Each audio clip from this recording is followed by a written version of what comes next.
They're the experts behind this ultra-eco-friendly air purifier. Built on NASA technology, it purifies using moss, carbon, coconut, and sheep's wool. A single purifier can noticeably enhance the air quality in a 36 square meter space within an hour.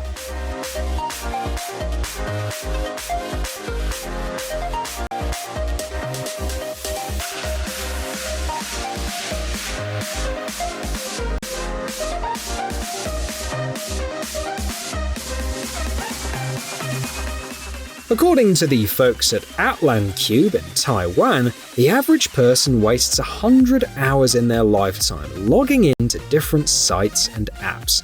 So, spending $50 on this device seems pretty reasonable.